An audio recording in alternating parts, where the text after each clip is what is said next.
हम्म। हाँ तो बच्चों, आज आपको भारत छोड़ो आंदोलन है इसके बारे में बताते हैं।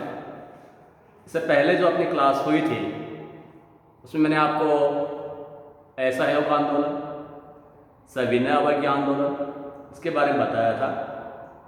और ये भी मैं बार बार बताता रहता हूँ कि 1920 से लेकर 1947 तक का जो समय है इसे गांधी युग के नाम से जाना जाता है। और इसी युग में हमें स्वतंत्रता मिली थी।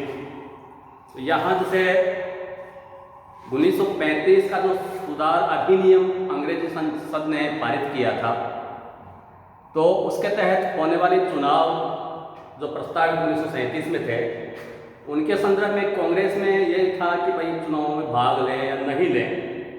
परिणाम ये होता है कि कांग्रेस चुनाव में भाग लेती है और 11 में से 8 जो मंत्रिमंडल है वो कांग्रेस के बनते हैं। और ये जो मंत्रिमंडल बने थे इन्होंने जनहित में काफ़ी काम किए थे, कर रहे थे।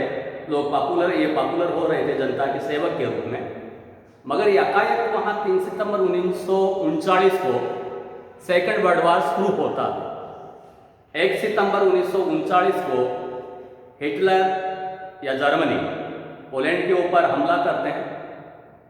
इंग्लैंड और फ्रांस के द्वारा उनको अल्टीमेटम दिया जाता है कि आप हट जाइए।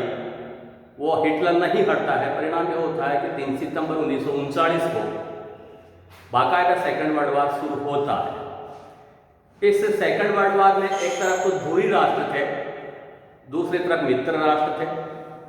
धुरी राष्ट्र 3 थे, जर्मनी, इटली और जापान।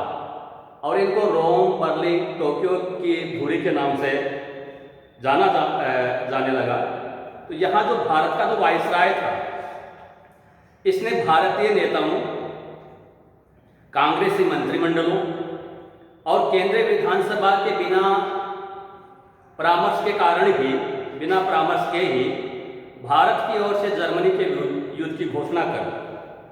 भारत के नेताओं ने वायसराय के इस निर्णय का विरोध किया।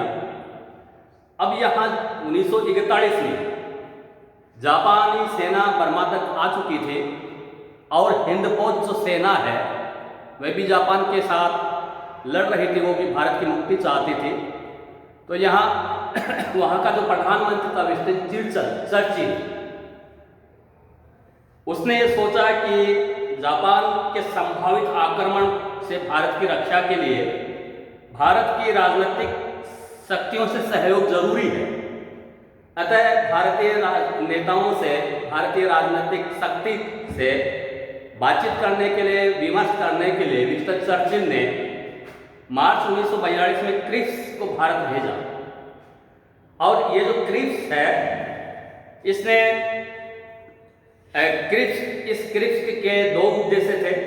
पहला था युद्ध की समाप्ति पश्चात भारत को आज़ादी दे देने की बात कही गई। वहीं युद्ध काल में सुरक्षा विभाग ब्रिटिश शासन के अधिकार में रखने की बात कही गई। लेकिन कांग्रेस सुरक्षा विभाग के संबंध में क्रिप्स योजना को स्वीकार करने के लिए तैयार नहीं थी।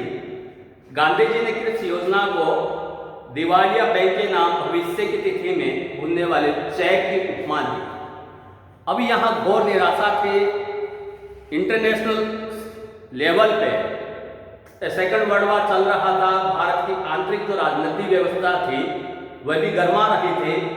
जनता को एक नए आंदोलन की आहट सुनाई देने लगी।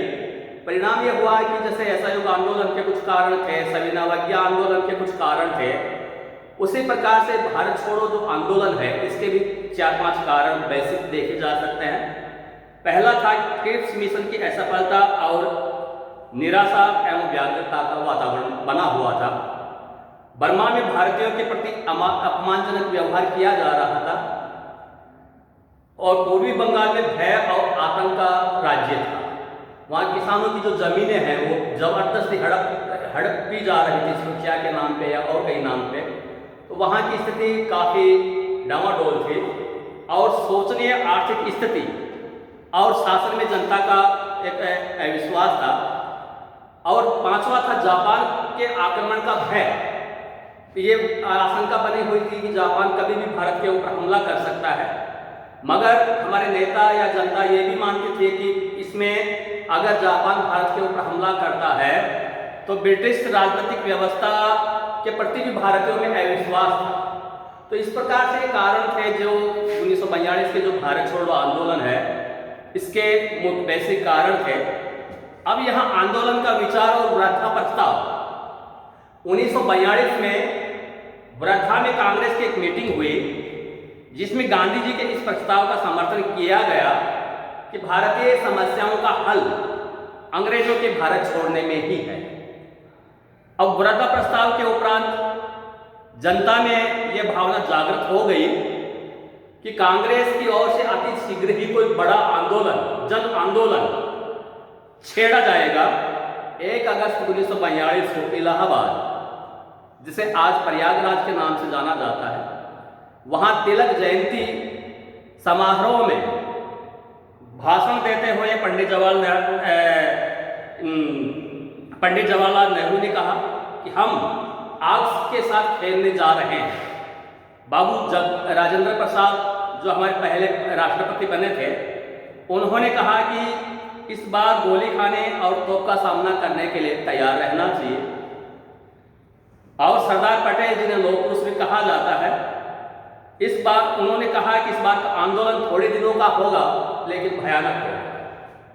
8 अगस्त 1942 को भारत छोड़ो आंदोलन प्रस्ताव वृद्धा प्रस्ताव के निश्चय के अनुसार 7 अगस्त 1942 को मुंबई में अखिल भारतीय कांग्रेस कमेटी का अधिवेशन शुरू होता है, जिसमें गांधी जी 70 मिनट लंबा एक दिव्य भाषण देते हैं। अपने इस दिव्य भाषण के एंड में गांधी जी भारतीय जनता को करो या मरो इतिहास पर एक संदेश देते हैं। अगस्त क्रांति और शासन का दमन, तो यहाँ जितने भी जो आंदोलन हुए थे, जैसे असहयोग आंदोलन हुआ, सविनय अवज्ञा आंदोलन हुआ, उनका रोकने के लिए अंग्रेजों के द्वारा दमन चक्र किया गया, पुलिस की शक्तियों का दुरुपयोग किया गया, बड़े बड़े नेताओं को जेलों में डाल दिया गया, स्टूडेंट्स की पिटाई की गई, जो भी नेता थे उनको अरेस्ट किया गया। तो इसी कड़ी में 9 अगस्त गांधी जी को गिरफ्तार कर लिया गया और सरोजिनी नायडू के साथ उनको पुणे के आगा खां महल में क्या है कि नजरबंद कर दिया। बाकी जो कांग्रेस कार्य समिति के जो नेता थे उनको अहमदनगर के दुर्ग में क्या है कि बंदी बना लिया गया।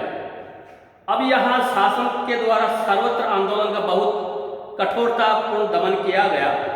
माइकल ब्रेचर ने कहा कि संक्षेप में सरकारी दमन बहुत अधिक कठोर था। 1857 के बाद ब्रिटिश राज्य के विरुद्ध सबसे बड़े विद्रोह का सामना करने के लिए पुलिस राज्य स्थापित किया गया। यहाँ कुछ आंकड़े हैं जो फरवरी 1943 में भारत सरकार के युद्ध सदस्य सर रेजिनाल्ड मैक्सवेल ने केंद्रीय विधानसभा में प्रस्तुत किए थे। इन आंकड़ों के अनुसार 1942 के भारत के आंदोलन में पुलिस और सेना द्वारा 538 बार गोलियां चलाई गई, 940 व्यक्ति मारे गए, 1360 घायल हुए, 60,229 लोगों को गिरफ्तार किया गया, 220 के लगभग रेलवे स्टेशन नष्ट कर दिए गए, 550 के लगभग डाकखानों पर हमला हुआ, जिनमें से 50 बिल्कुल जला दिए गए, 200 को भारी नुकसान हुआ, 3500 स्थानों पर तार और टेलीफोन की लाइनों को काटा गया, 70 थाने और अन्य 85 सरकारी भवनों को जलाकर धराशायी कर दिया। अब ये जो भारत छोड़ो आंदोलन है, इसके बारे में विभिन्न जो नेता थे, विभिन्न जो विचारों के नेता थे, उन्होंने क्या है कि क्या क्या प्रतिक्रिया दी। तो यहाँ जो साम्यवादी पार्टी थी उन्होंने क्या है कि इसका विरोध किया, और उसके बाद में ये जो आपके न केवल साम्यवादी दल और मुस्लिम लीग वरन भारत के कुछ दलों द्वारा भी भारत छोड़ो आंदोलन का विरोध किया गया। उदारवादी नेता तेज बहादुर स्प्रू के द्वारा वर्धा प्रस्ताव को अविचारित और असामयिक बताया गया। दलित नेता डॉक्टर आंबेडकर के द्वारा गांधी जी द्वारा संचालित आंदोलन को अनुत्तरदायित्व और पागल भरा कार्य बताया गया। हिंदू महासभा के नेता सावरकर के द्वारा भी गांधी की नज़रबंदी के दिनों में हिंदुओं से अपील की गई कि उनके द्वारा कांग्रेस के आंदोलन में सहयोग ना दें। तो यानी ये आंदोलन, ये इंट्रोडक्शन था भारत छोड़ो आंदोलन के।